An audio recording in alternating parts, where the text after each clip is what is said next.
quite ironically, this is the second time that I've spoken here today, because one of the river operators, City Cruises, held their captain's forum here earlier today, and I was speaking to them, and they were quite a tough audience. So I'm hoping that you might be slightly easier audience, but who knows? But they didn't have a computer, so I wasn't able to show them any slides at all. So hoping that will be some distraction. Anyway, thanks very much again for inviting me to speak this evening. So, as the Commodore said, my name is Miles Featherstone, and I'm Deputy Harbour Master with the Port of London Authority.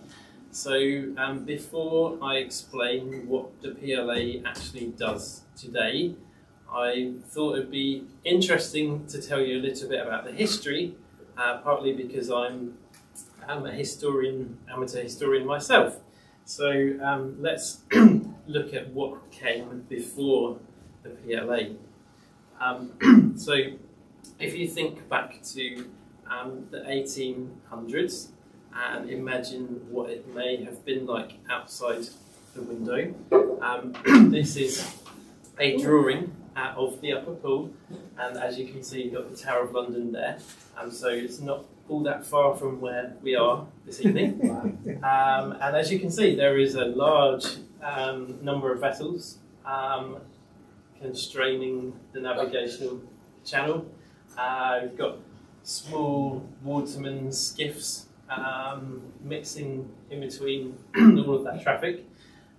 So quite an interesting environment to be navigating in. And here's another image. You can just about make out St Paul's Cathedral in the distance. Again, this is in the upper pool, and illustrating the kind of density of vessels moored in this area. And of course that photo, they're looking downstream towards Tower Bridge, and you've got a couple of lighters moored up there. So essentially it was quite a chaotic time in the 1800s.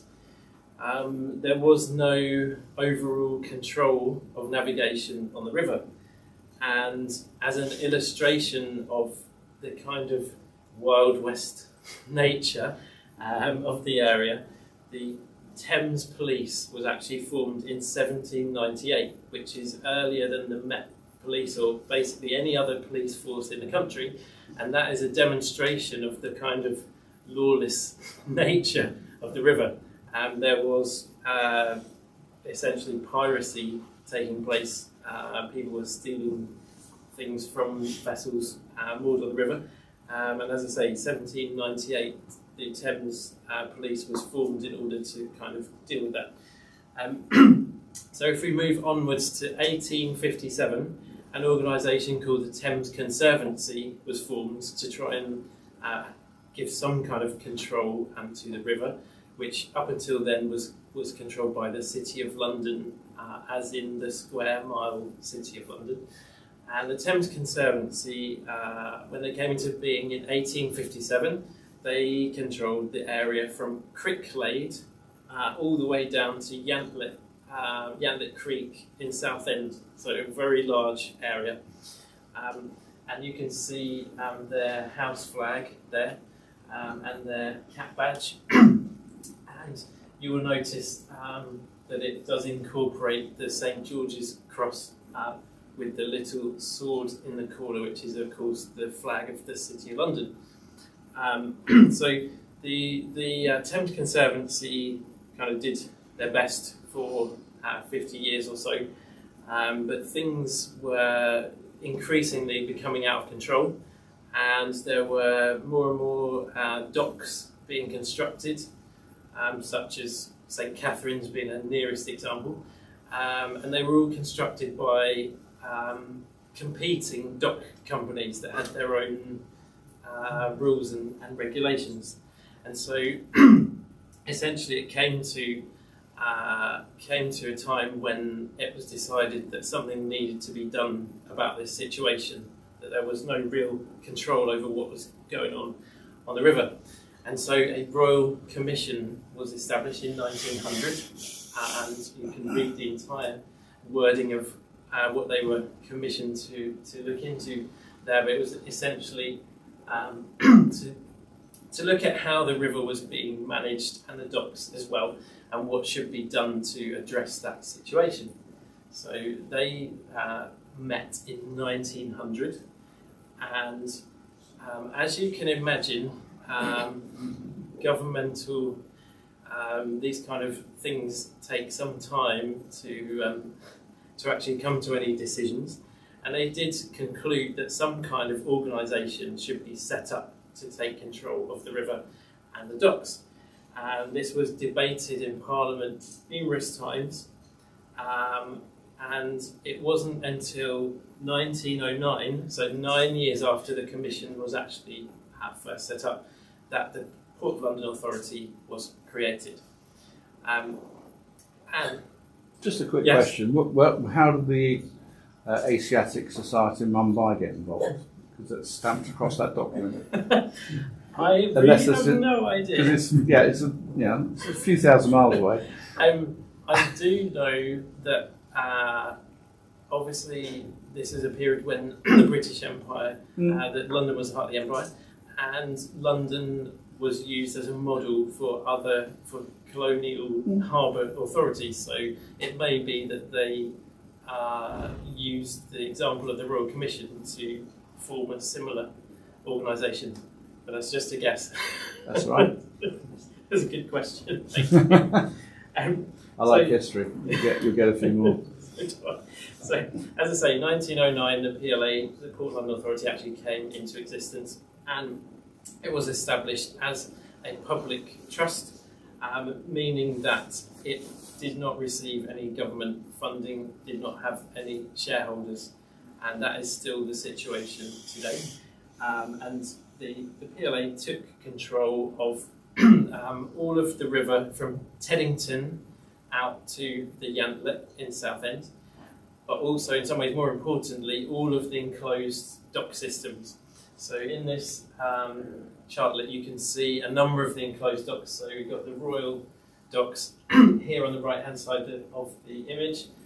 In the centre, the West India complex of docks, and of course the Isle of Dogs, the Surrey commercial docks, and the London docks, and St Catherine's right to the extreme left of the photograph. And of course there were a number of other docks that are not included in that image, but that was one of the key considerations in setting up the PLA, that they would take control of all of those enclosed dock systems away from the private companies that were competing with each other.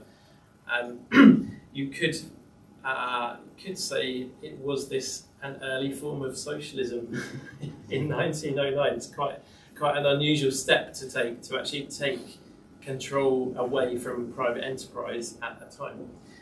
So when the PLA was created, there was considered the importance of giving the organisation legitimacy and a sense of authority in a time and an area where there's obviously a great deal of heritage. So the City of London is one of the oldest institutions in the country, and so you can see the way that they wanted to create this imagery in some of the things that were created, such as the coat of arms of the Port of London Authority.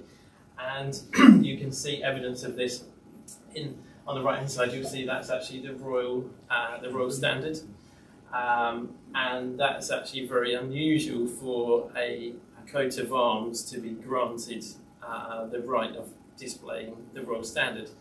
And so this is to symbolise the importance of London as a port at the centre of the empire and the country. And just looking further at the coat of arms, at the top again you see the St George's Cross with the sword in a canton, which is symbolising the City of London. And then we have the Tower of London in the centre of the shield with St Paul. I don't know whether he's imprisoned in the tower.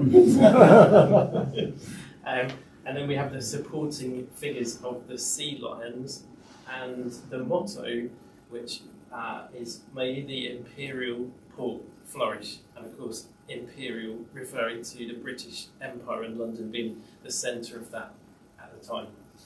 And this symbology continues through to the Port of London Authority's blue defaced ensign, Admiralty warrant granted in 1911, and you'll see that we have the figure of the sea lion with a trident, which, if you look really closely at my reefer jacket, that's what's on my buttons, and there's also a PLA's cat badge as well, and you can trace that back to the coat of arms and those supporting figures, and that has been adopted as the PLA's symbol.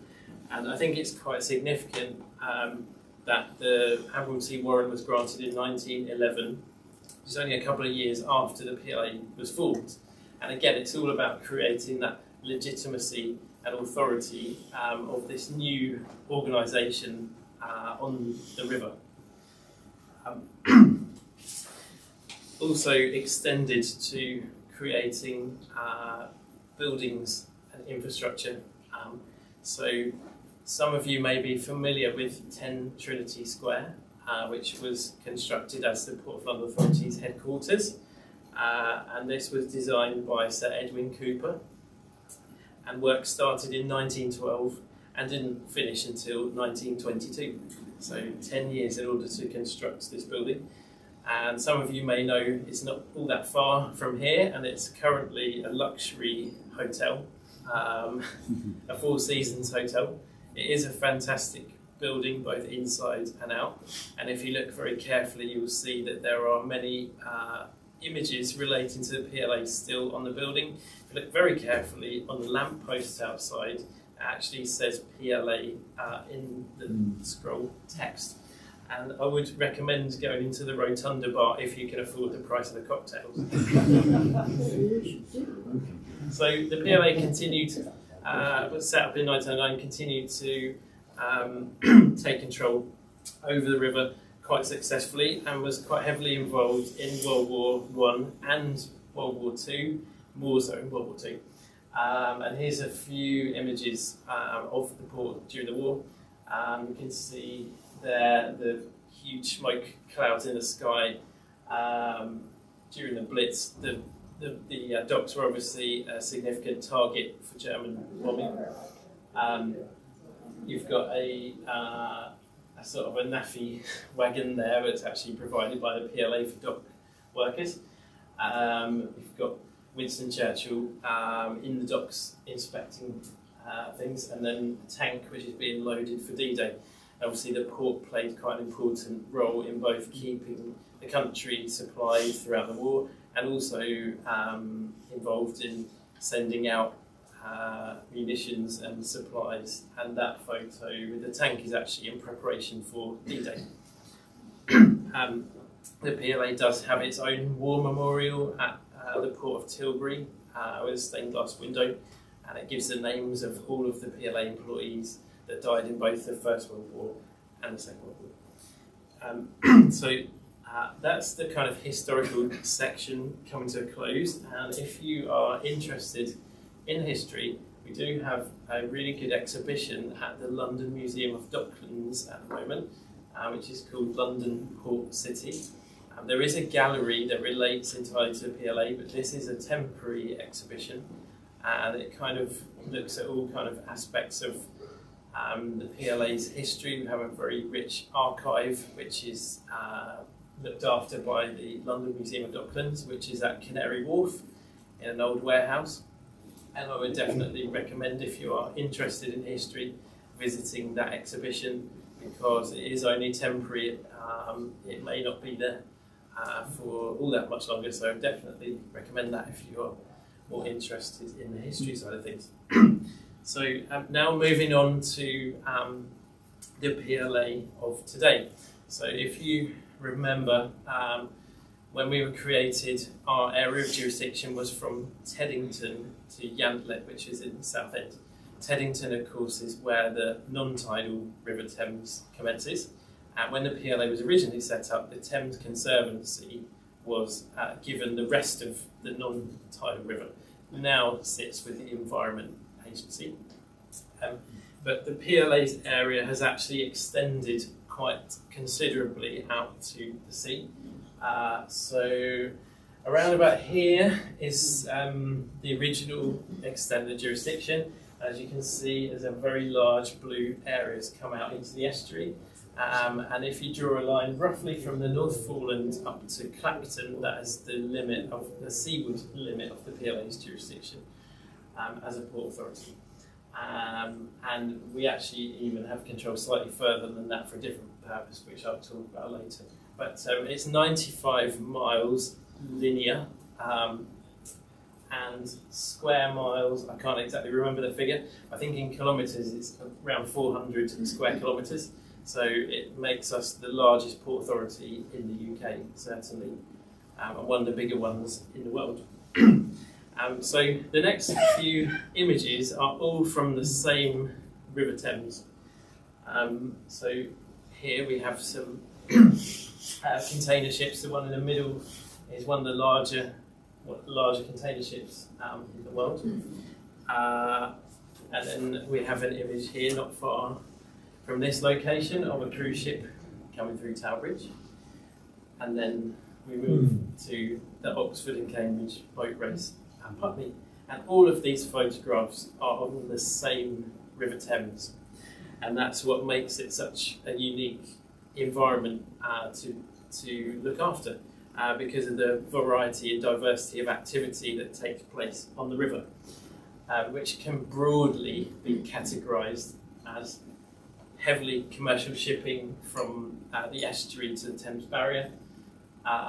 In the central London area, from the Barrier to Putney, is kind of tourism and passenger vessels, and then from Putney to Teddington is primarily recreation.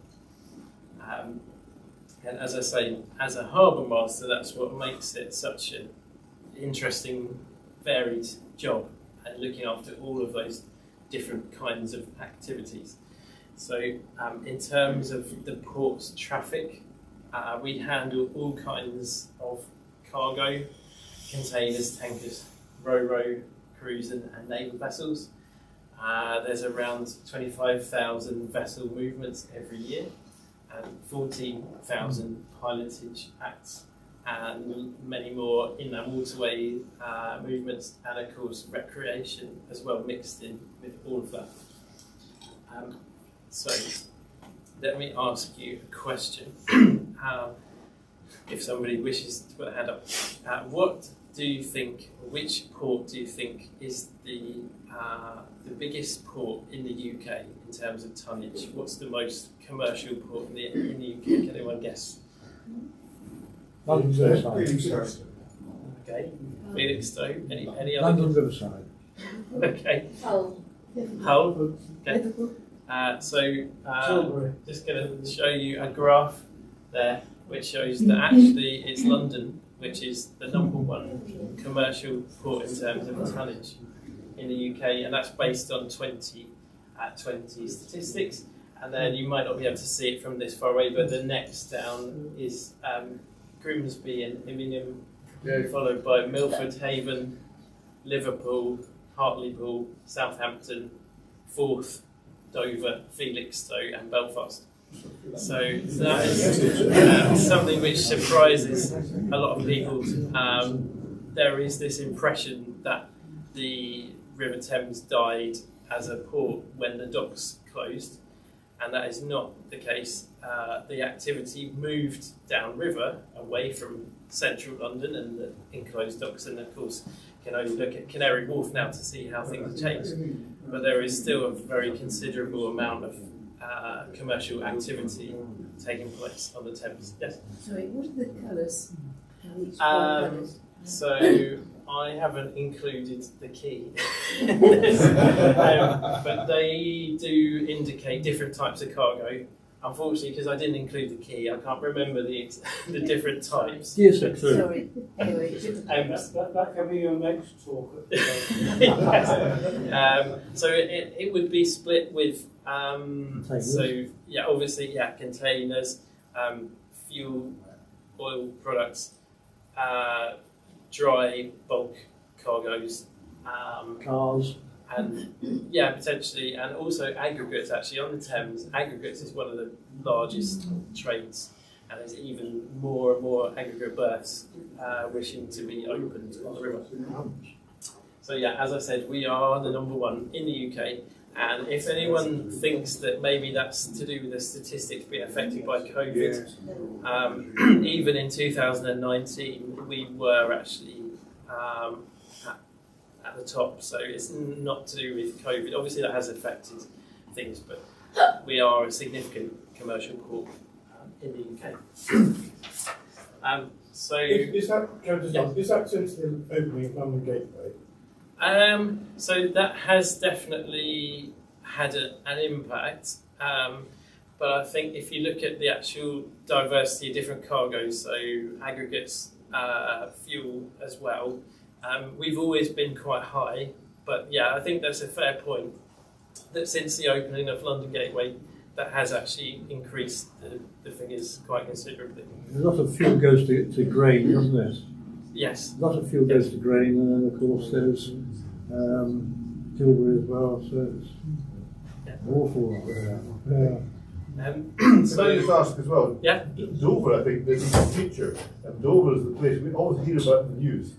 Yeah, so they were in the charts. They were Down about Near the bottom. second or third from the bottom. Yeah. Gosh, Yeah, the only obviously one the press tells us about it. lots of lorries, but not much else. It's all Ro-Ro, isn't it? There. Yeah. So the actual Port of London itself, there's over 70 different cargo handling terminals, and it's important to note that the Port of London Authority itself doesn't own or operate any of those terminals. They're all owned by private companies. Obviously we have our overarching responsibility for safety, but the actual cargo handling is all done in private enterprise.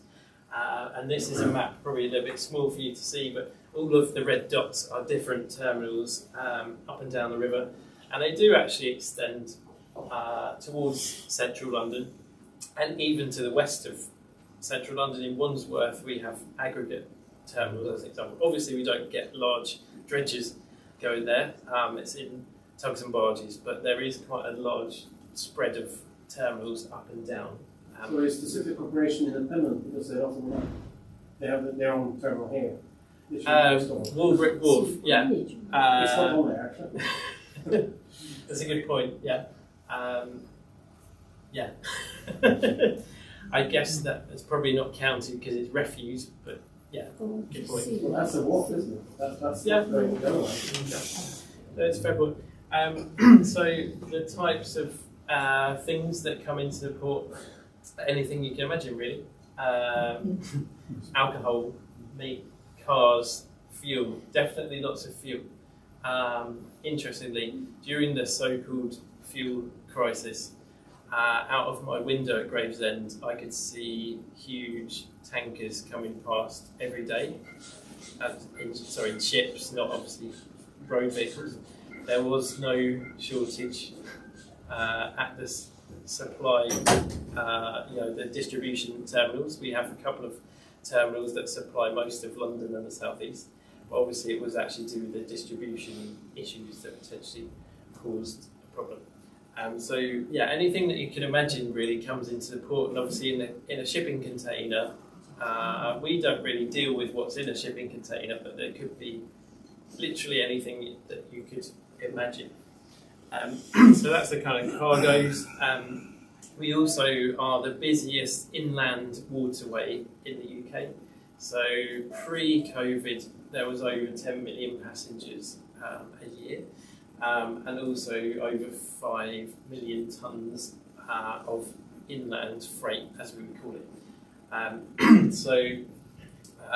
As this gentleman just mentioned, obviously right next door to us we have the Walbrook Wharf Corey Environmental Terminal, where refuse is handled from London, and they have a number of facilities up and down the river where the refuse is taken out of London using tugs and barges, and obviously that's the example there, and I'm sure you've seen it out the window. There's also a lot of aggregates being carried in tugs and barges, and some of you might have heard of the Thames Tideway Tunnel project, which is the super sewer following the route of the river 60 metres underground, and all of the materials to construct the Thames Tideway Tunnel are being brought in using the river, and all of the spoil material is being taken away using the river as well. And that was one of the key things that the PLA wanted to encourage when that was proposed, to actually use the river instead of the road to move those materials around. So what does the PLA actually do today on a day-to-day basis? So just to mention again, we are a public trust. We do not receive any taxpayer funding. We do not have any shareholders. So all of our revenue is generated from charges that are made on shipping and riverworks licensing, and everything, all the money that we make is reinvested into what we do. Some people think we're a government department. We are completely independent from the government, and we are not subject to ministerial interference, shall we say. So we're in quite an interesting, in my view, quite a good way to set up an organisation doing what we do. So we're the statutory harbour and pilotage authority for that 95 miles of the tidal Thames. Our main role is navigational safety, especially me as a Harbour Master, that is my core responsibility. But we also have a responsibility to manage and protect the environment, and also to promote the use of the Thames. And just to say again that we don't deal with any cargo operations. I will throw a quick fast forward in there. Yes. I should have asked you earlier, just so you look at it, but I think supposedly 23 tidal Thames moorings for leisure boaters. Mm-hmm. As leisure boaters, we can't plug in anymore. Okay. So I know this is something that comes up quite regularly. There are quite a few moorings out there. However, most of them are midstream moorings that don't necessarily have any shore access, so they would require a tender. So there are, you can pay to stay on a buoy that's owned by the PLA overnight, but that won't give you any shore access necessarily. I recognise that is. Can I answer your Yes. question? Yeah. I'll answer the question. I'll answer the question I was still also there aren't. So, from a leisure boat perspective, we want to go somewhere and we want to stop at the Thames in London, and we can go to, for example, Hermitage Community Moorings. We can stop there and pay them 35 quid a night, whatever. So, from the PLA perspective, I know you actually don't own any moorings, etc. Can we actually look at how we communicate with mooring owners to actually get more moorings available to leisure boaters? Yeah, definitely. I recognise that is something that does get raised whenever we speak to recreational river users. I would say the challenge is, yes, the PLA owns the river bed itself, but we do not own any land adjacent to the river. As you can appreciate, especially in central London, when somebody's proposing to build something, they're trying to maximise their profit, and providing moorings is not necessarily at the forefront of what they want to do. However, that said, we do have the Thames Vision, which sets out our aim to promote recreational use of the river, and we would always try to encourage proposals to include an element of visitor moorings where we can. But yeah, I recognise the point that you're making. Thank you. Could I just, while we're on that, Yeah. the recent revision order, Yes. could you explain a little bit more at this Okay. stage what that's about? Okay. No problem. So the back in 1909, there was an Act of Parliament to establish the Port London Authority. That has been amended number of times, and the most recent substantial amendment of the Act was in 1968. And that Act of Parliament sets out what the powers and responsibilities or duties of the Portland Authority are. It has been amended a few times since 1968, but not substantially. So obviously now we're in 2022, and as an organisation we need to look at how we manage the river, our responsibilities, and whether the powers that we have are still suitable, relevant in order to do that. And so essentially we are going through a process called a Harbour Revision Order, which will amend our Act of Parliament to give us, to make some changes to the powers that we have, to bring us sort of into the current century effectively.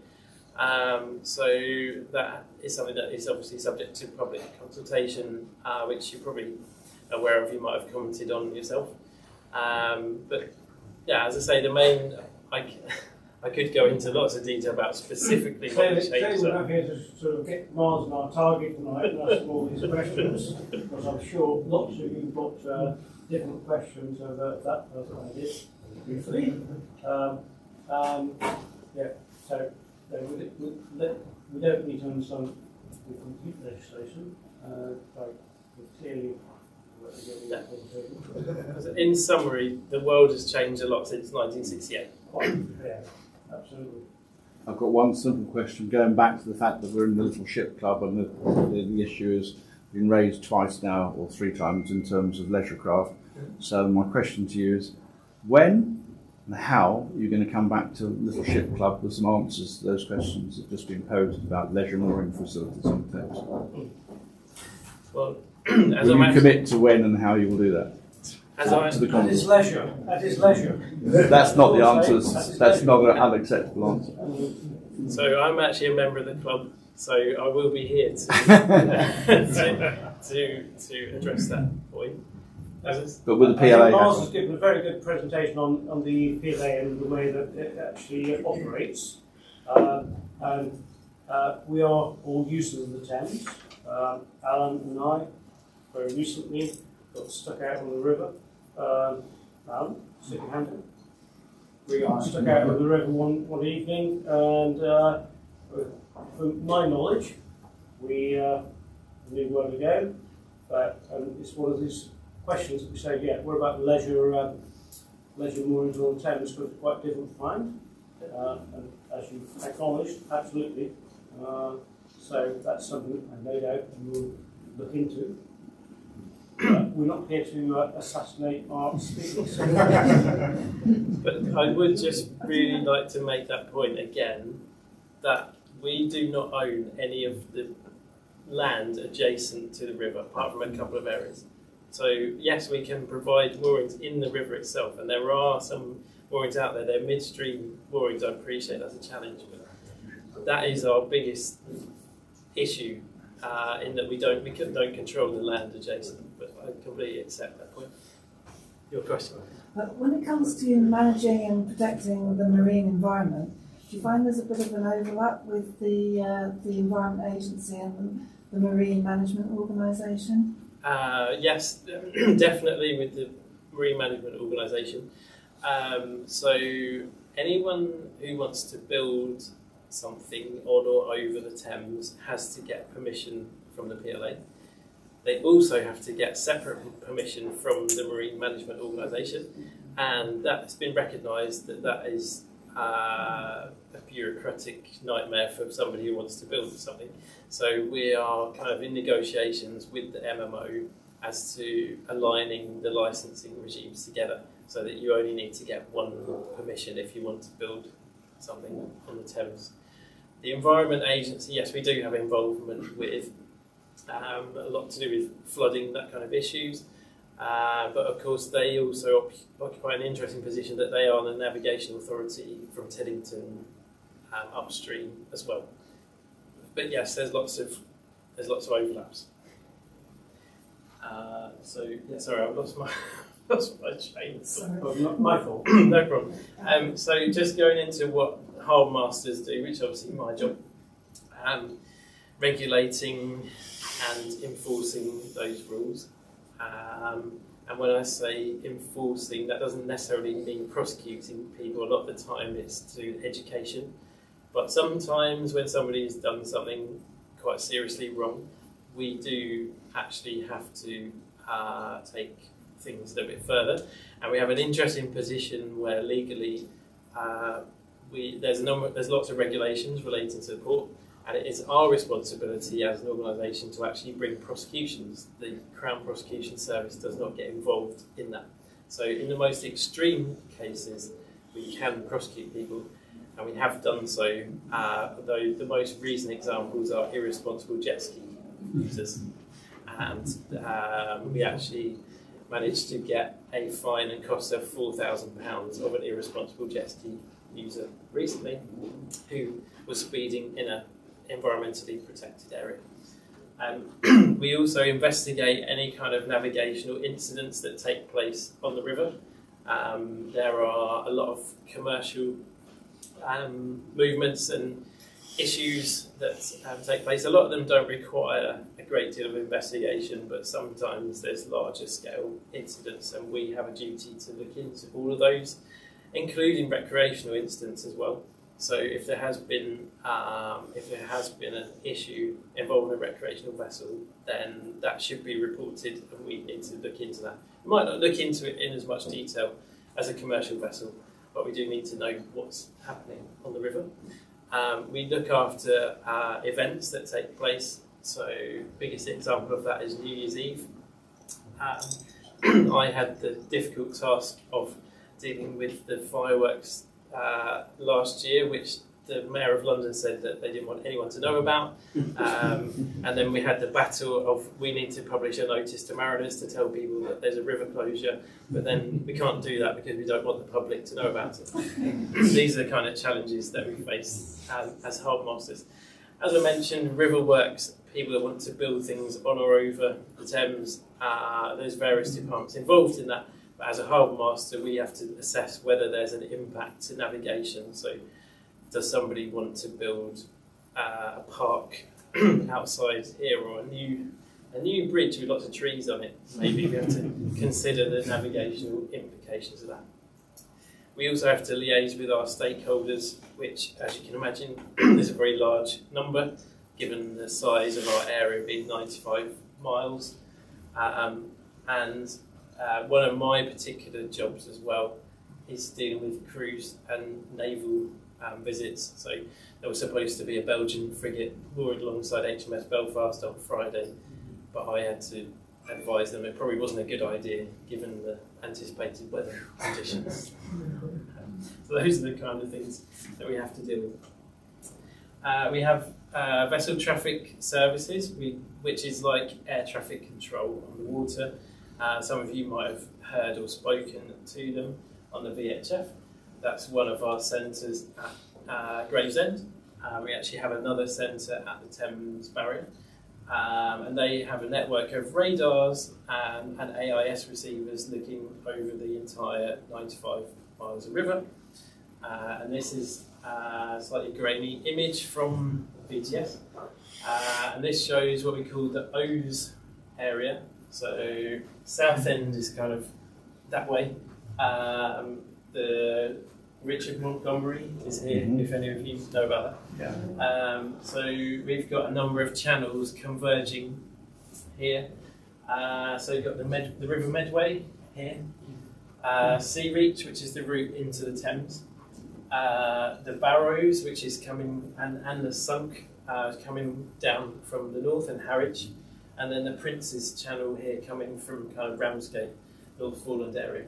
And all of these channels converge in the same place in the O's. And that image shows those are all actual vessel targets, all converging in the same place. So vessel traffic services have to keep a very close eye and manage that traffic situation. One of the other things that we do is pilotage, so vessels, commercial vessels. Yes, Alan? A quick one, not a complicated one, really simple one. Is the VTS, is it in public domain, and at any given time post an accident can be requested by anybody from the public domain. Yeah. A recording. So that's a really good point. So VTS is there for all mariners.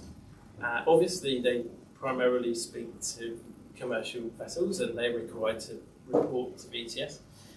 But as a recreational user, you are as entitled as anyone else to use the services of VTS. And as an example, if you were to get lost in a fog, then you can call VTS and ask them to help you. And please don't get the impression that VTS is just for commercial vessels. In terms of the recordings, yes, everything is being recorded, but both in terms of the VHF and the radar images. Whether it can be made public is a different question. That's the question.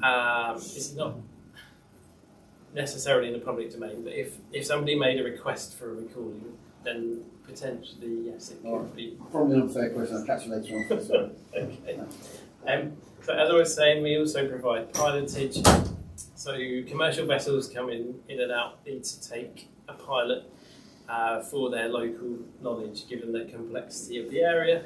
And we have over 100 pilots working on the Thames, and we're recruiting pilots all the time because the most senior pilots are now getting to retirement age, so we need to be constantly training new pilots up, moving through the different sizes of vessels, getting to the most experienced level.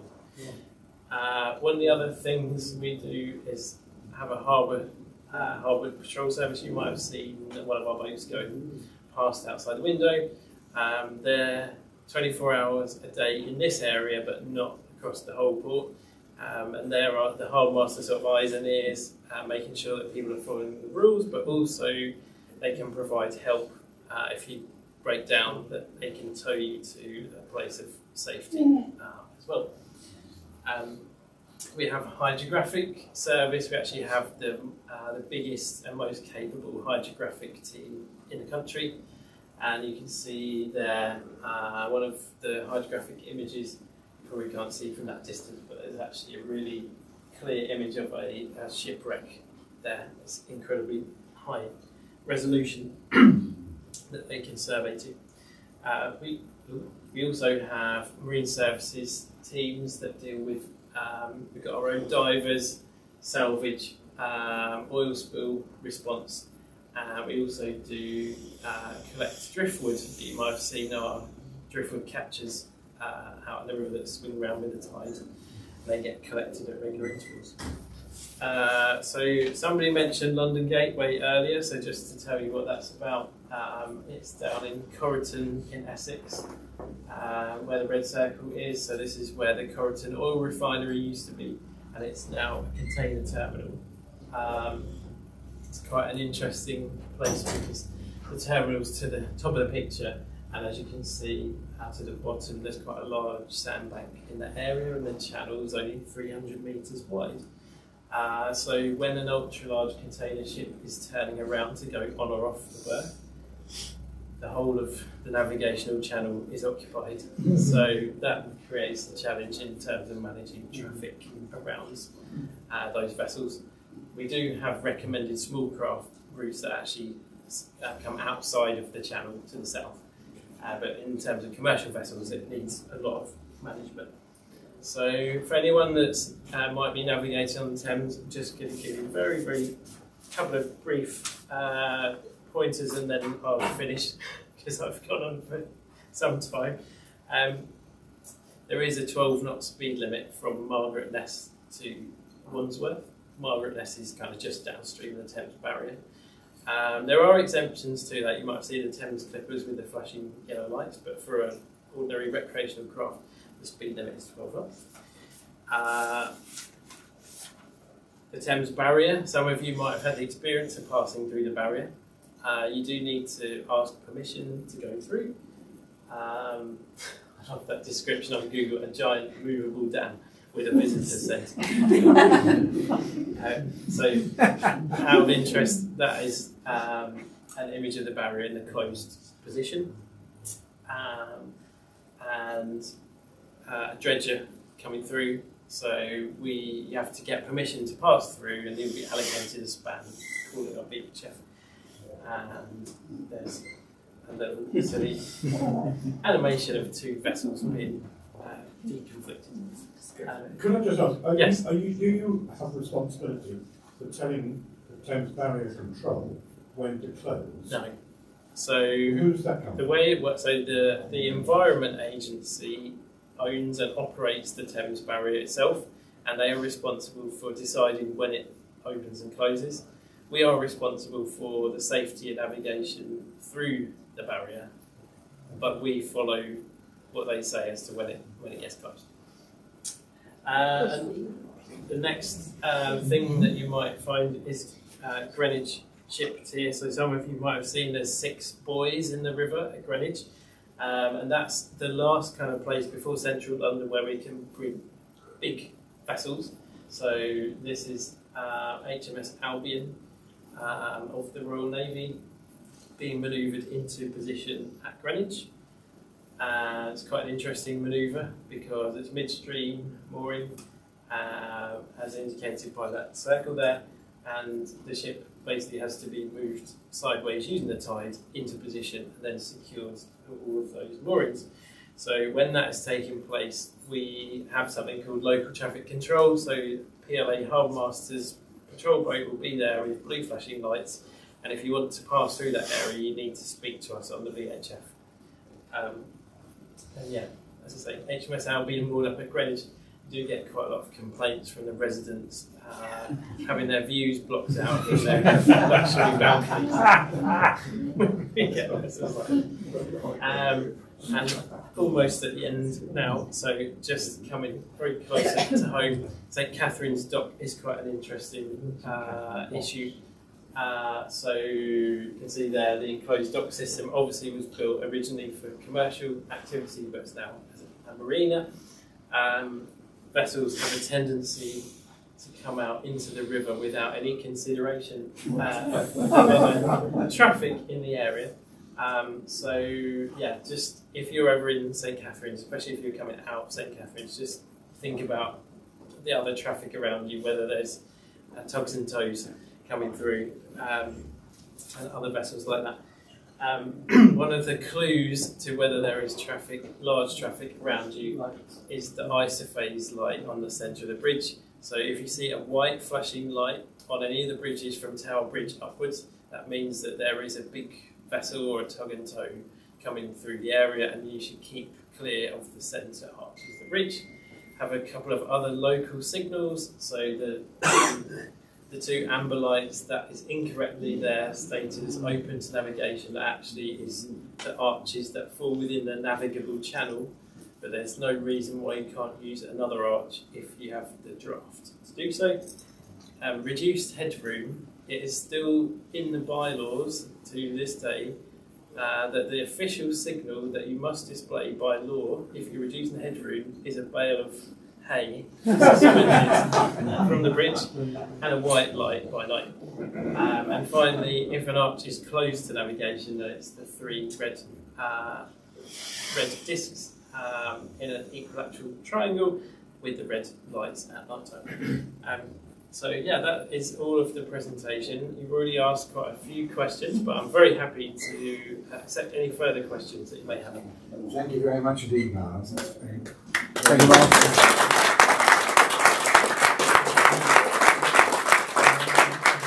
Probably have time for 1 or 2 questions only, I'm afraid. We don't want to keep dinner waiting and getting cold. Anybody? I'm going to ask Don's got a a question. very simple one, because I'm a simple person. What does VTS actually stand for? Vessel Traffic Services. More or less guess. I thought it's- You clearly didn't do your VHF course in Philip? Who are your either directors or trustees, and how are they appointed? Okay, so we have a board which is overall in charge of the organisation, and a certain proportion of the board have to be appointed by the Department for Transport, and the rest of the board members are appointed by the authority itself. So although we don't, as I say, we're not government organisation, we don't receive funding. The Department for Transport does have that kind of slight element of control in appointing the directors, and there is a chairman as well. We also have a chief executive and a chief harbour master, and they both actually sit on the board. That's the structure. Thank you, Miles. For me, it was a great pleasure to, in the last few years, to commute on the river, which is an absolute wonderful facility, and it's nice to see also some more leisure traffic, apart from refuse, not just refuse barges being going up and down. Well, Miles, thank you very much indeed, and if we can go through to dinner, charge your glasses on your way, and then go straight through to the dining room, dinner will be served. Thank you. Thank you.